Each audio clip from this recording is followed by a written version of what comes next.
The fluorescent light above the third-floor supply room was flickering when Walter stopped me in the hallway. Walter had worked at Callaway Medical for longer than I had, and I'd founded the place.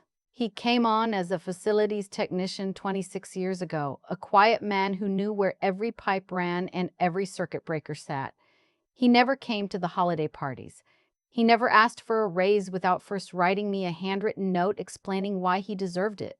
In 30 years, I had never once doubted him. He was carrying a toolbox when he stepped in front of me that Thursday morning, and he looked at me the way you look at someone when you have something urgent to say but can't find the words fast enough. "Dr. Harmon," he said. Low, almost a whisper. I stopped. I had my hand on the door handle to the administrative suite. The quarterly review files were spread across my desk inside. My daughter-in-law was flying in from Phoenix the next morning for the anniversary gala, and my head was already 10 steps ahead of my feet. "Walter." "What is it?" He glanced at the door, then at the hallway behind me, then back at my face. "Don't go in the front way this morning," he said. "Go around through the records wing. Use the side entrance by the copy room." I stared at him. "What are you talking about?" He just looked at me. "Steady. Certain. Please, Dr. Harmon, trust me on this one." I had known Walter for 30 years. I had seen him crawl into the ceiling to fix a leak at 11 o'clock on Christmas Eve without being asked. I had seen him hand his own lunch to a patient's family in the waiting room because he noticed they hadn't eaten. I had known him 30 years, and he had never once asked me for anything that didn't make sense. So I trusted him. I turned around and walked back down the corridor toward the records wing, my heels quiet on the linoleum, and I didn't understand a single thing yet. Callaway Medical had been open for 31 years by that Thursday. I had started it with my late husband, Robert, in a rented 2-room office on the east side of Maplewood, Ohio. Robert was an internist. I was a clinic administrator who had spent 12 years learning the business end of medicine while raising our son Keith. We scraped together enough for the lease, bought secondhand equipment, and opened with 3 exam rooms and 1 receptionist named Betty who worked Tuesdays through Fridays and brought her own coffee because we couldn't afford a machine. Robert died 11 years ago. A stroke, fast, the way he always said he wanted to go. Not lingering, not a burden. He was 62. I was 54, and suddenly I was running a medical clinic with 43 employees, 3 satellite offices, and a grief I hadn't yet learned to carry. I kept going because I didn't know what else to do. Robert had built the clinical side. I had always run the operations, so I kept running them. 6 years ago, I hired my chief financial officer, a man named Stewart. He came with credentials that made my board of directors nearly applaud during his interview.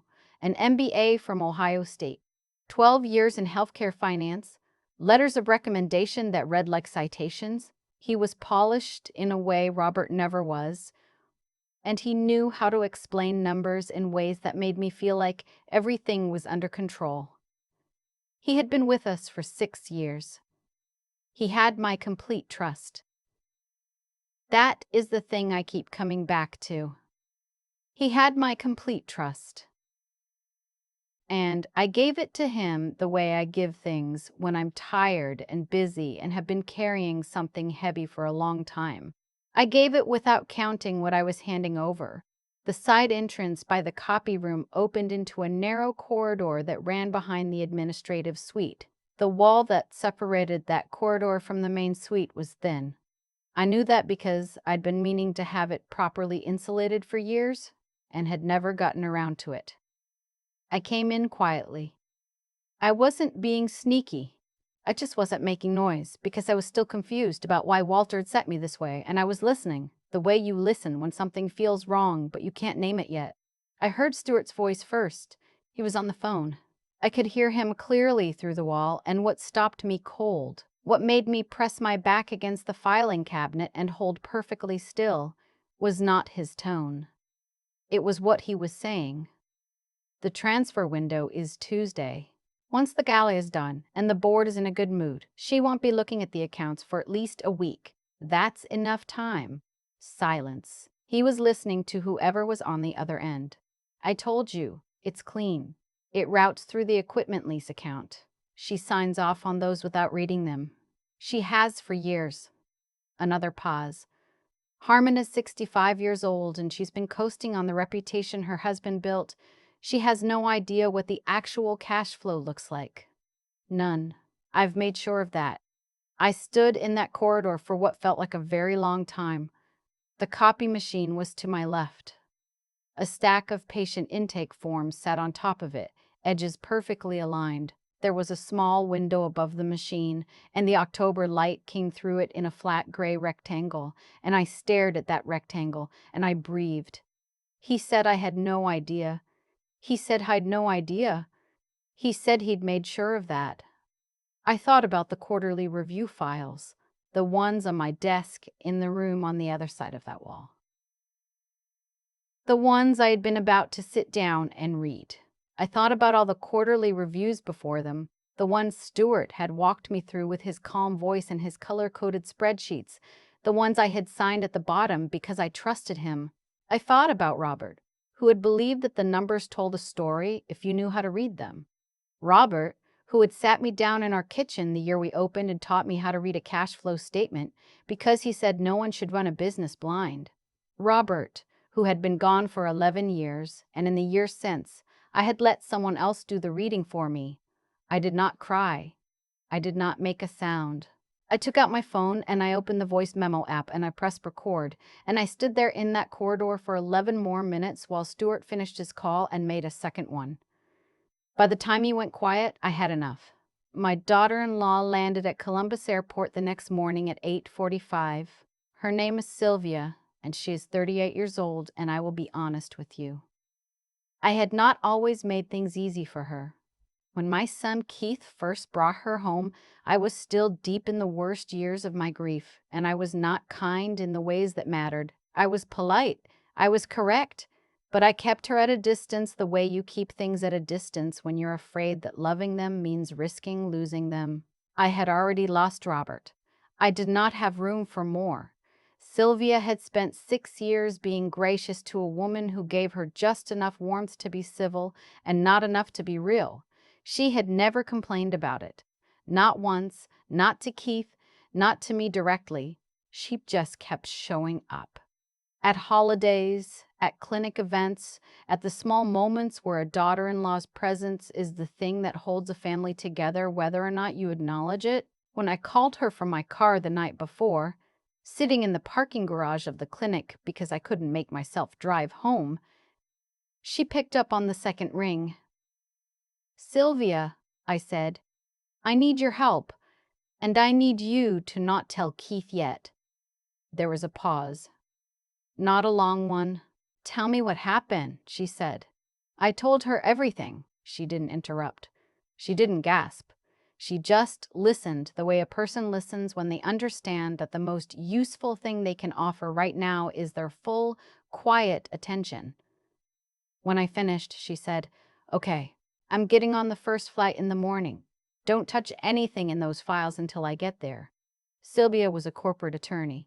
I had known that for 6 years and never once thought to tell her much about the clinic's finances because I'd assumed, in the casual way you assume things about people you've kept at arm's length, that her world and mine didn't overlap. I had been wrong about a great many things. She arrived at the clinic at 10:30 in the morning and she went straight to work. She had brought her laptop and a yellow legal pad and she sat across from me at the small conference table in my office with the door locked. And we went through everything. The equipment lease account was the main vehicle. Stuart had been running unauthorized transfers through it for, as best as Sylvia could trace from the documents I had access to, approximately 14 months. The amounts were irregular, which was intentional, no consistent pattern that would trigger a routine audit flag. Small enough individually to be plausible as normal operational variance. Large enough collectively to matter. "How much?" I asked. Sylvia looked at me steadily. "Somewhere between $200,000 and $240,000, she said. We'll need a forensic accountant to get the exact number. I sat with that for a moment.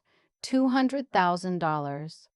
Robert and I had borrowed $112,000 to open the clinic. $200,000 was nearly everything we had taken out in that first loan. Gone. Drained out through an account I signed off on without reading. The gala is tomorrow night, I said. I know. Sylvia closed her laptop. We have maybe 36 hours before he expects to execute the Tuesday transfer. If we move tonight, we can freeze the accounts, get an emergency injunction, and have a conversation with the Maplewood Police Department before he walks into that event tomorrow, thinking everything is fine. If we do that, I said, the staff will know. The board will know. Yes, the gala, Dorothy. She said my name quietly. The gala is a party. The clinic is 31 years of your life. They are not the same size problem. I looked at her across the table. This woman I had kept at the edge of my family for 6 years because I was too afraid and too proud to let her in. This woman who had come on a 6 a.m. flight and brought her legal pad and sat here without asking me why I hadn't called sooner. You're right, I said. Let's move. What happened next was not dramatic in the way things are dramatic in the movies. There were no raised voices, no confrontation in a hallway, no moment where I looked Stuart in the eye and told him I knew everything. What there was a lot of phone calls made in low voices from my locked office. My corporate attorney, the clinic's external counsel, a woman named Ruth who had been with us since the second year of the practice, was on the first call. Sylvia handled most of that conversation, and I watched her speak the way I used to watch Robert in the operating room, with that particular mixture of precision and calm that people develop when the stakes are high and they have prepared for exactly this. Ruth contacted a forensic accounting firm she worked with regularly. By 4 o'clock that afternoon, a 2-person team was in the conference room with access to our full financial records.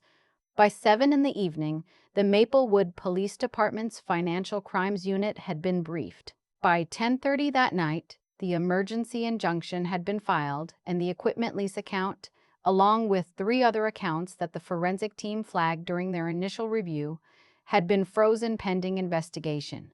Stuart did not know any of this. As far as he knew, I was home getting ready for the anniversary gala. He walked into the Maplewood ballroom the next evening at 6:45 in a gray suit, smiling, carrying a glass of champagne he'd taken from a tray near the entrance. The event was already full.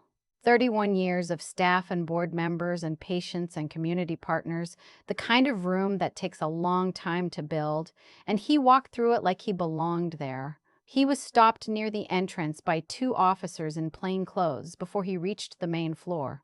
I was standing by the window on the far side of the room. I watched it happen. He turned when they said his name, and I saw the exact moment his expression changed.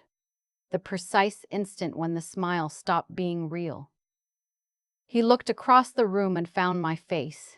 I don't know how, with all those people between us, but he found it. I didn't look away. I had been building this clinic since I was 34 years old. I had done it through lean years and good years, through losing Robert, through the pandemic, through every hard and ordinary thing that makes up the span of a life in one place.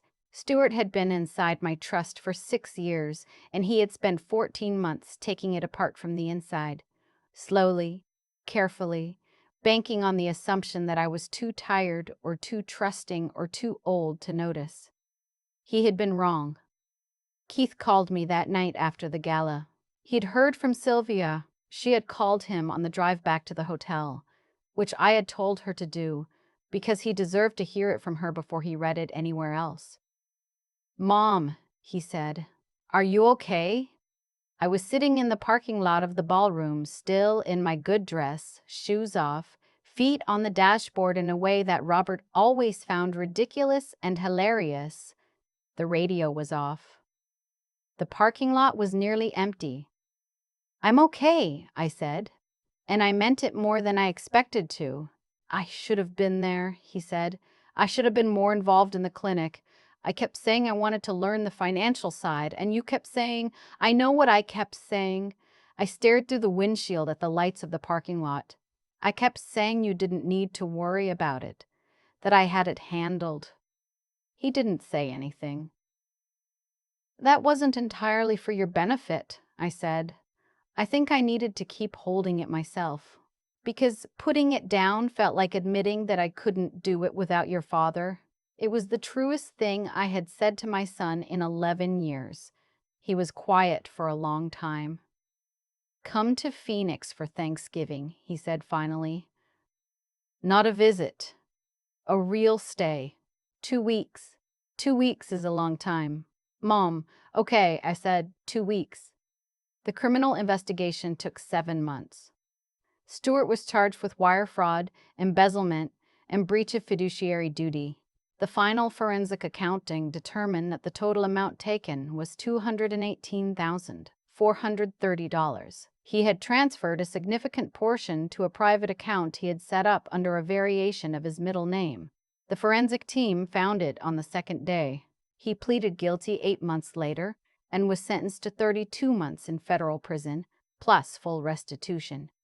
The clinic's insurance covered a portion of the loss while the restitution process moved through the courts. Ruth negotiated the coverage claim and Sylvia reviewed every document before I signed anything. That was new, letting her review things before I signed them. It felt strange at first, like admitting I needed something I'd told myself I didn't. By the second time, it felt like sense. By the third, it felt like family. Walter retired the following spring.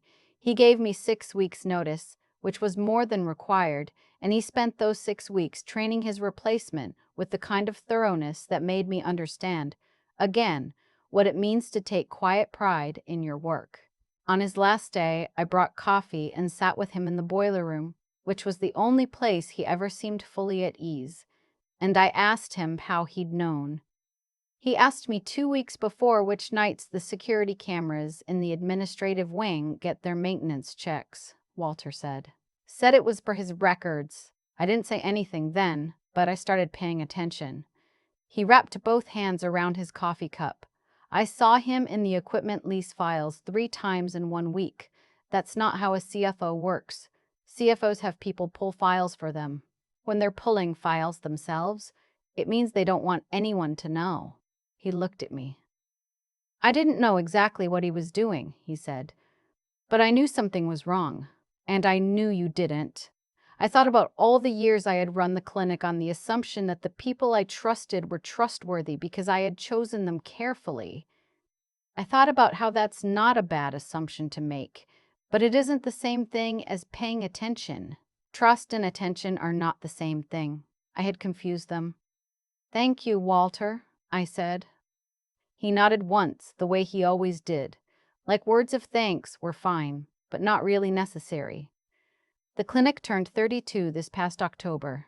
We held the anniversary event in the same ballroom because I wasn't going to let one bad year take the room from me. Sylvia flew in again, this time with Keith and their 2 daughters, and I booked them at the hotel across the street and paid for it myself because some arguments are not worth making. The new CFO is a woman named Patricia. No, that's not right. I already wrote the wrong name. Her name is Beverly. She came from a hospital system in Columbus, and on her first week she sent me a summary of every account reconciliation going back 18 months without being asked, because, she said, she wanted me to know exactly what I was looking at. I read every page. Before the gala started, I stood at the window again. Same window as the year before, and I looked at the room filling up. And I thought about Robert, who would have been 73 this year, and who would have made a speech that was too long and too funny and would have ended with something that made me cry in front of 40 people. I thought about 32 years of this, the 2 rooms on the east side of Maplewood, the secondhand equipment, Betty, who still sends a Christmas card every year from her house in Sarasota. I thought about how close I came to losing it, not because I wasn't smart enough or experienced enough, or because I hadn't worked hard enough, but because I had been carrying grief and exhaustion for so long that I'd started handing things to other people without looking at what I was handing over. I won't make that mistake again, not because I'll trust less. I don't think that's the lesson. but because trust without attention is not trust. It's hope dressed up in someone else's clothes. Sylvia found me at the window about 10 minutes before the program started. She had my granddaughters on either side of her, both of them already restless in their good dresses, already angling toward the dessert table. "Ready?" she said. I looked at her. This woman who had shown up without being asked, who had come on a 6 a.m. flight with a legal pad and given me 36 hours of her life when I needed them most, who had been part of my family for 6 years while I'd been too afraid to act like it. "Yes," I said. "I've been ready." I put my arm around her and we walked in together, and the room was loud and warm and it was ours. I still think about that corridor sometimes. The flat gray light through the window above the copy machine. The stack of intake forms with their perfectly aligned edges. The way I stood there with my phone in my hand and pressed record and didn't cry and didn't make a sound. People asked me what I wish I had done differently. And for a long time I gave the honest answer, which was, I wish I had paid closer attention to the accounts. I wish I had read what I signed. I wish I hadn't handed my trust to someone and then walked away from it like it no longer required my attention. All of that is true. But there's something deeper under it that took me longer to name. Stuart didn't succeed for 14 months because I was foolish. He succeeded because I was exhausted and grieving, and I had quietly decided, somewhere I couldn't quite see, that I had already done the hard part. I had built the clinic. I had kept it running after Robert died. I had earned the right to stop watching so carefully. That's what I told myself without telling myself. And that belief, that quiet, comfortable belief, was the door I left open. What Walter taught me, just by stopping me in that hallway, is that integrity doesn't announce itself. It doesn't wait for a convenient moment or a clear signal. Walter had no proof of anything. He had a question that felt wrong, a pattern that felt off, and 30 years of paying attention to small things. That's what moral clarity actually looks like in a real life. Not a dramatic choice between obvious good and obvious evil, but 100 small decisions to keep noticing, keep asking, keep caring about what's true, even when it would be easier not to. And Sylvia. I think about her on that 6 a.m. flight with her legal pad, and I understand now that what she brought wasn't just legal expertise. It was the willingness to think clearly under pressure, to look at a frightening set of facts and ask, calmly, what needs to happen next? That kind of thinking is a form of courage people don't talk about enough. Not the loud kind. The quiet kind that sits down across a table from a hard problem and doesn't flinch. I had to find that in myself too. In that parking garage, alone in the dark, I had to decide whether to protect my own comfort or protect what Robert and I had built together. I had to choose to act when acting was frightening and uncertain and would cost me something. That's the part no one tells you about running anything for 30 years. The hardest decisions aren't the ones that come at you loud.